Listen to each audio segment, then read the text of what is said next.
You heard last week, Yes. so how I got all the money fundraised, and I started from Shanghai. So this is the Dongbangminju, the Pearl Tower, which is famous in Shanghai. And actually, I intentionally started on Saturday 8 a.m. so that my friends can come and cycle with me, even first 5 kilometer or 10 kilometer. Yes. But really, first nobody came, and then one person came after like 20 minutes. A Taiwanese friend came, and then my main sponsor came, and she gave me some encouraging words, and yeah, that's how I started. Oh, I just realized. There we go. And 2 days later, it was my birthday. And it was my best birthday present because I'm not with my family or best friends, and I'm in a random city, but I actually made what I always wanted to do. So it was very rewarding. So there's many provinces in China, and the first one I have to go through is the Jiangsu province. If you look at China's geography, it's very flat from the Shanghai Beijing side, and it gets higher as you go to Kaizat's place, and then Kaizat's place is desert. So you So have it's to like upwards. yeah, so it's You can switch off your webinar in Zoom. oh my God. See. Switch off the background. You know, button. I don't think that makes difference, does it? So I think maybe it's okay. Yeah. yes, okay. Yeah. Because I'm also sharing on Zoom. So this is the guy who followed our trip for 2 days with the public bike. So you know the public bike doesn't have a gear, and he cycled 180 kilometers with us, and yeah, I was really thankful. What a good friend. He's a Taiwanese friend. And then we arrived in Wuxi, Nanjing. It's been China's capital 8 times in the history, and it's a very beautiful city. And there's a lot of foreigners living here, so it was nice cultural exchange. And then Anhui province is the poorest, one of the poorest province in China, and that's why there's also many undiscovered places like this. And then started the uphills, and then it was starting to get really difficult. In the Henan province, the road is not paved, so we had to go through the mud. And when we go through the mud, of course, we don't know where's the rock, so I get to fall down and bruises. And it's also physically very challenging to always cycle on the bumpy road. And then in the rain, we cycled with slipper, with all the rain gears.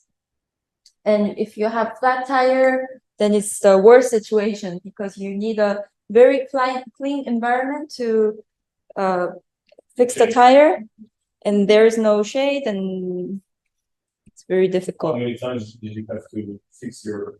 I think 10 times in the whole trip for 8 months. That's not bad. Yeah. And yeah, muddy roads, as you see, rolling down.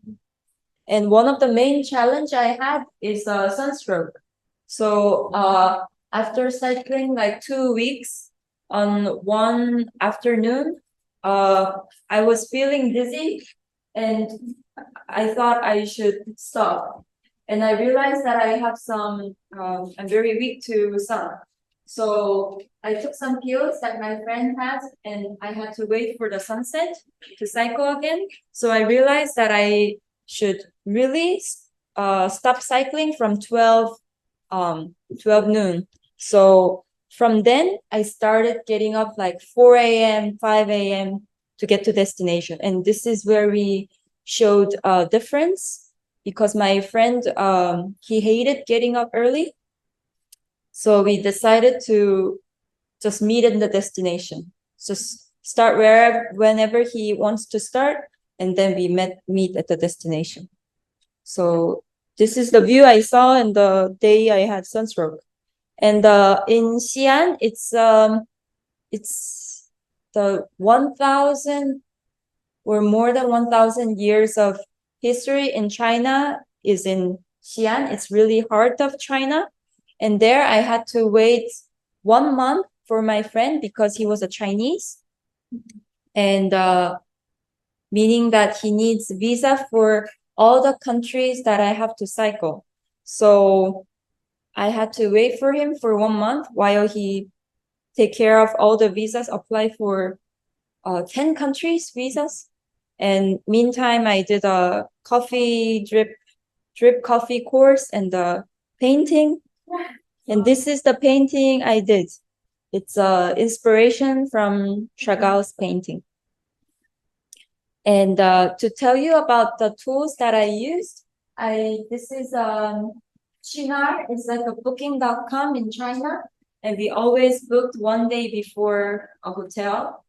Yeah, we just never thought of really camping because China is so big and it's very populated that every day when we cycle 50 kilometers, there's always a little town or city.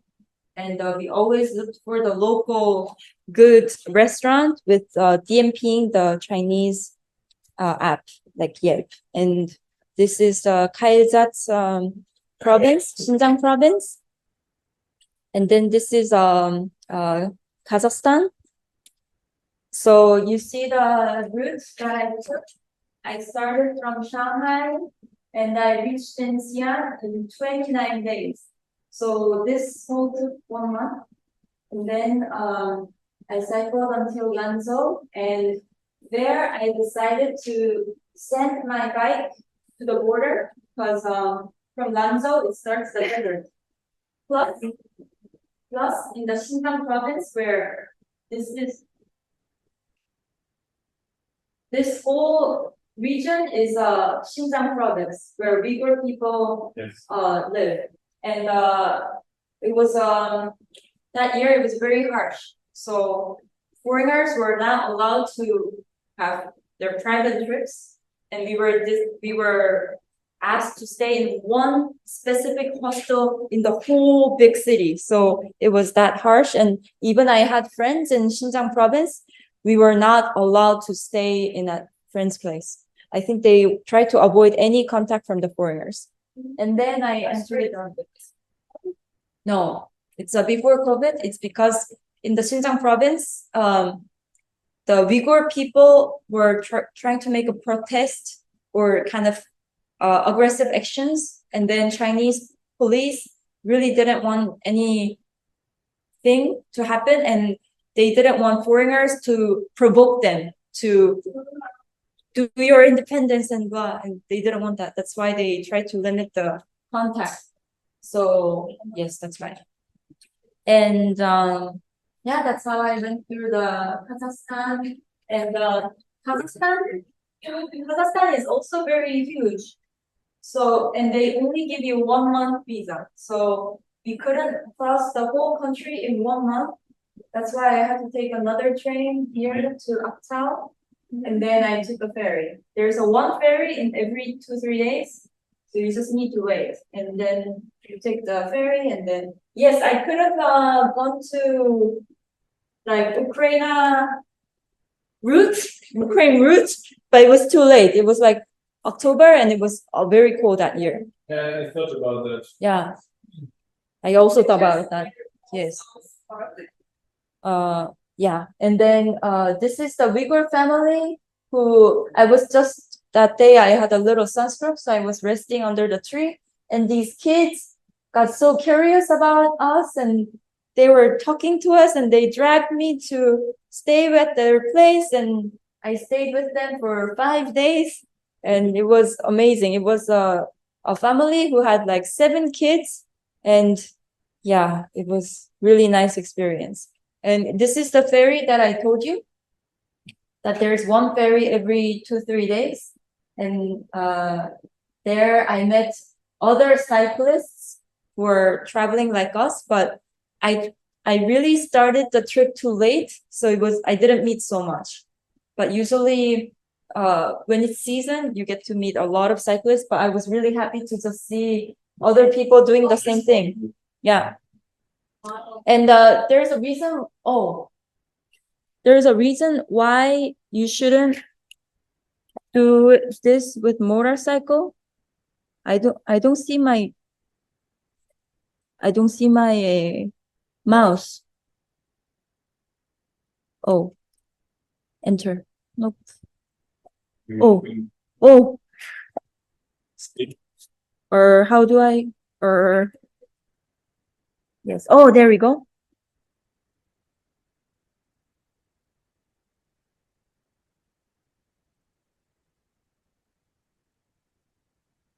Hello, Damla and Marwa.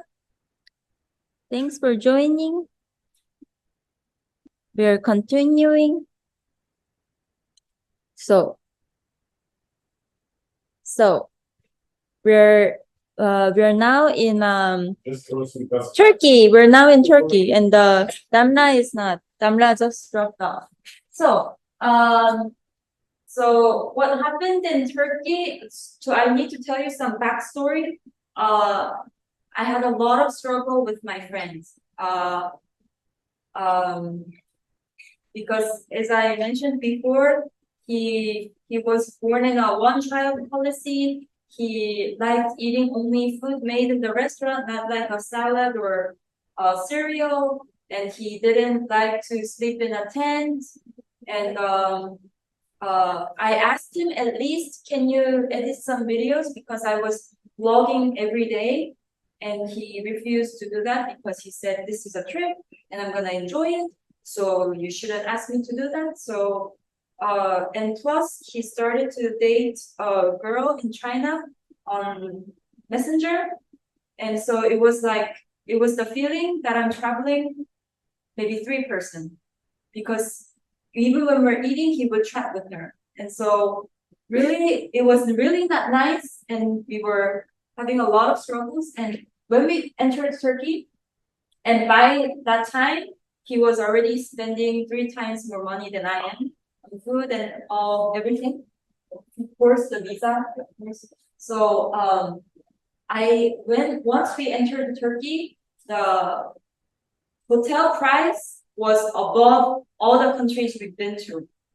I think it was like 20 euros per night, but that was already too much for me. In the country before that was much more cheaper. So I told him, I'm going to buy a tent tomorrow. We're gonna sleep in the tent. And I'm going to give you a daily budget because I had so many roles that I took, gave him the finance role so that he takes care of the money. And then I told him, I'm going to turn back my role. And then I'm going to give you daily budget of 30 lira, I think. I think it was like 10 euros, something like that. And I told him, you can spend with this budget, or if you don't want to do that, you can get up early, cycle with me, and then I'll pay for the food. And then he didn't say, I mean, he was not happy about it, but he didn't say much. And then on the third city, Trabzon, he asked me, to give him money for the plane ticket. And then the next day, of course, thinking that he will come to where I am, I went down to the Cappadocia region, and this is the last message basically. It's October 17th, 5 years ago. I think I'm not coming. I have a host and I will stay today. And that's the last message he sent me ever since. And he blocked all my contacts. So I still don't know. But if you later ask questions, I almost blocked into him in Greece. So yeah. Were you frightened that you stayed alone? What did Were you you scared to stay alone? No, it's not like scared. It's just the feeling that I have at the time is just survival, because I was going towards Cappadocia, more inner Turkey, where it's like colder, less people, and wild dogs. And I just thought I need to protect myself, but rather than like scared or like unsure, nothing like that. It was more just survival mode. Yeah. And because you had quite better relationship before he left, were you happy that Yeah. you got separated? Actually, you know what? Actually, I was not even sure. I was not sure that he will block me for 3-5 days and then he will contact me again, or like 2 weeks. I was not sure. So I waited for 2 weeks until I reached Cappadocia, but he still didn't write me. I apologized to him and he didn't answer. So then I announced all the sponsors. Now the trip is only on me. So yes, that's what I told everyone. Yeah, but before then, nobody knew. Yeah. So from Azerbaijan, I started using warm showers and couch surfing, the websites that I told you about. It's because in China and Kazakhstan, there are not many people using these services because they're English speaking services. And Kazakhstan, the population ratio is very low. So it was better for me to just knock the door.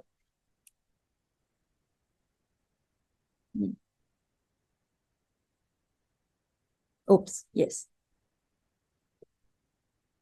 So, Georgia is one of my favorite destinations.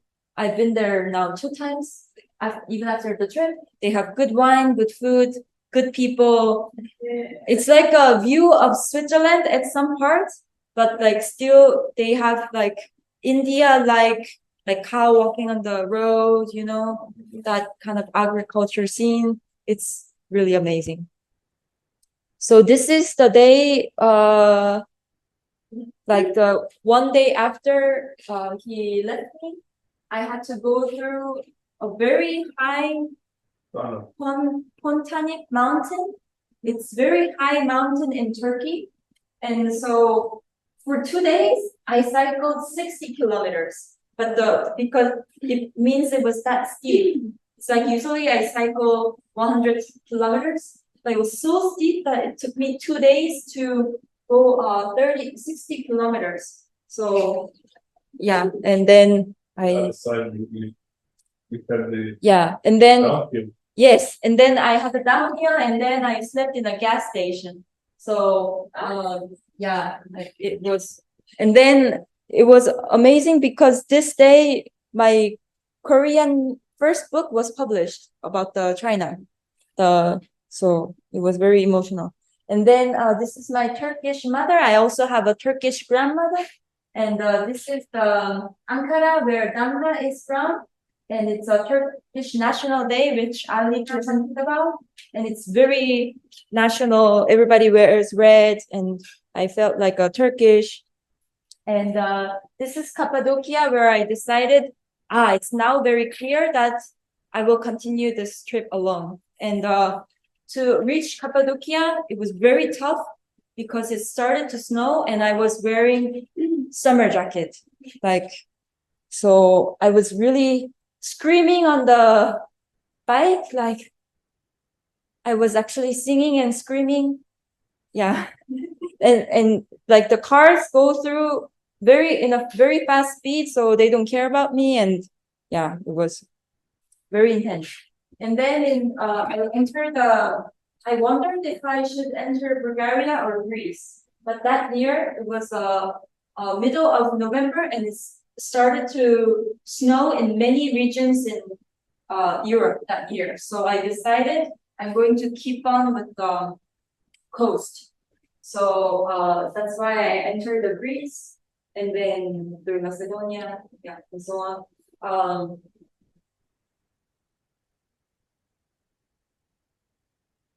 Yeah, forgot to say something. Yeah. Ferry? Yes, I took ferry to Italy. I will also mention that later. So Greece looks nice on the picture, but it was very gray. It was and there was one day it was very dangerous that I almost got raped on the road. I was cycling alone in the countryside. There was no houses, no cars, maybe one passing in 1 minute, one car. And I had to go through that route to go to the next destination. And then a guy with a motorcycle was following me from behind, and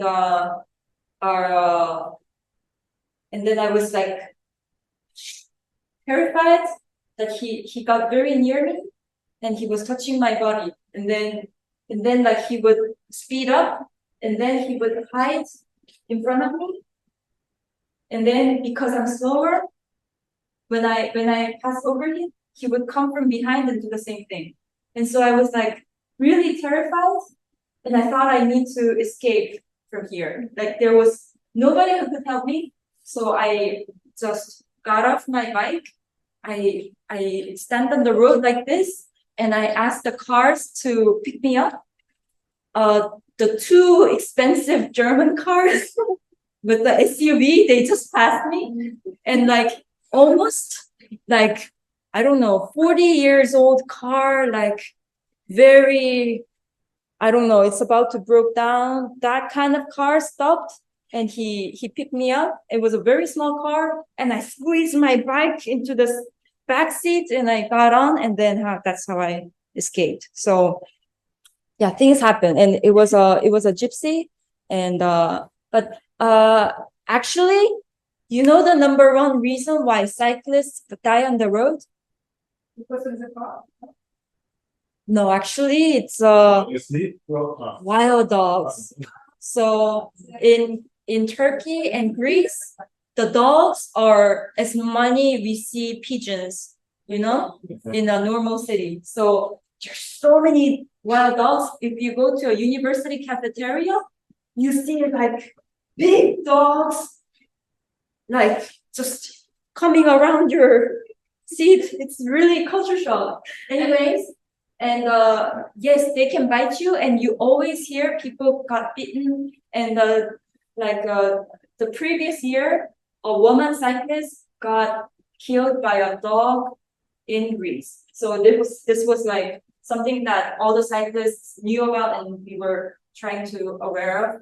And how was Yeah. that on Georgia? It also has a lot of dogs. But No. it's in kind. In Turkey, the Kangal dog, and the Greece, it's like nothing compared to other regions. And They're very huge. Yeah, Georgia. Georgia not much. And there's always people, neighborhood. And so one worst day, like it's a raining day in the middle of nowhere in Turkey. I was going to Sivas, where Mehmet is from. I was going to that region, and like it's raining, and like 5 dogs are running after me, and it's really horror stories. Yeah, you just need to behave well. And then my phone got broke. So one day I dropped my phone on the street, and then one car passed by my phone, and it was totally broken. And so I had no phone. So I think it was in Montenegro. I broke my phone. I had no phone now. It was not turning on. I only had my laptop, so I couldn't take pictures. So I was in Croatia. It was beautiful scenery, but all the pictures I have is the selfie from the hostels. Yeah. And then I had to take a lot of screenshots with the laptop, and then like memorize the road. And then if I don't remember the road, imagine like I'm cycling, and then in the middle, I opened the laptop. It was crazy. And so all my memories in Croatia is in my brain. And after the cycling trip, I drew this picture. It's one day in Croatia. It was very dark at 8 p.m. and there was a very big hill. And I was so tired. I just wanted to get to the destination, which was Dubrovnik. I cycled that day 12 hours. I still couldn't get to the destination. And after one hill, I was like really cursing, like, oh, when would I get there? And then I was so sad when I saw another big hill in front of me, and there was no street lights. there was only moon and just myself, and it was just too much for me, and I started to cry. And uh, and then and I had to continue cycling because my lights are very dark, so cars could like hit me, so I had to continue cycling. So it's that day, but still remembering there's an angel praying for me. So this is an angel, and it's also parody painting from Chagall's picture. And in Italy, yes, my bike got robbed in front of the Duomo Cathedral, and really like, and that was the 30th of December. It was just 2 days before the new year, and I was like, I was firstly like, oh, good, now I have a good reason to go back to Korea. But then I thought about it for 30 minutes, and then I thought, I shouldn't end it here. So my friend tried to help me find the bike, and we went to the police office. There were at least 40 people sitting on the chair who had similar stories, lost their purse and everything. And yeah, he's my friend. He tried to help me find the bike, but we couldn't. And so I got a second-hand bike for 117 euros. And I went to actually, to tell you a secret, I had a crush on a guy who lived in Geneva, and I visited him in the business trip as a journalist, and I'm like, I want to marry someone like him. And so intentionally, I came to Switzerland, Geneva, just to see him. And yes, I met him, but like he had a girlfriend, and of course it didn't work out. But anyways, that was a reason why I went to Switzerland. Like, You should have this picture so we could. you'll see it later. You'll see it later. And then I went through France, and yes, of course, it was snowing. It was, but the thing about France is that France is the country where purely locals hosted me, because in Italy, in Montenegro, a lot of Turkish people hosted me. But in France, it was just pure French people, and they don't speak English, and I was still there. And in something in common, they had a big family, like 4 kids, 3 kids, a refugee living with them. So I was really amazed by French people. And actually, my goal after this trip is to move to, by the way, there's a rainbow outside, move to France. But I moved to Germany because they had an easier visa. So yes, cycling in the snow. And then I reached Eiffel Tower, and it was very tough to cycle in France because there's a lot of hills, and the 170 euro bike was like hurting my butt, so it was not easy. And this is just one day before reaching London. So I was using a map called Maps.me, and it showed me a weird route, and I was stuck in a mud. So I lost precious 2 hours. And before I reached my destination, it was like 8 kilometers left, and it already got dark. And it was a place where there was no street lights, and I didn't have my front light. So I almost got hit by a car, and I was like terrified. I somehow managed to get to a pub and contact my hosts. So they came to pick me up, but I felt so bad that like tomorrow is the day I get to London, and I couldn't get to the destination so that my host came with the band to pick me up. I felt so ashamed. And so I was like, oh my God, this is so embarrassing. And then the host suggested me, why don't we go back to the point that I had to pick you up, and then we cycle to London. And so I'm like, oh my God, then it's back and forth, 15 kilometers. But then I said, yes, let's do that. And then, yes, that's how I reached London at 6 a.m. And actually, that was a very valuable lesson. Like, until you make another trial, you shouldn't call it a failure, because still you have a chance to go back and do it again. So actually, I'm very thankful that I have this lesson. Yeah, it was a very valuable lesson that I learned just one day before. Actually, coming to London, I was like, this is weird, because like I say, oh no, because I say this is my destination, but this is not my home. So I like coming to London, I thought I shouldn't end it here. I should really go back to Korea and end it in Korea. So I really made up my mind as I entered London that I should bring my bike to London. So remember the couple that motivated me to cycle to England? So we celebrated at their house. It's Dominic and David. We celebrated together, and that was my last day in England. And then I came back to Korea. This is the Incheon airport, and I cycled back to I slept at my aunt's place and cycled back home. And yeah, and I really did it intentionally. I came back on the Korean New Year's Day, because on New Year's Day, all my family gathers, and we did a happy welcome home party plus our New Year's Day party. So it was very emotional. Yes, because on this trip, I really realized the meaning of family. So I was very happy.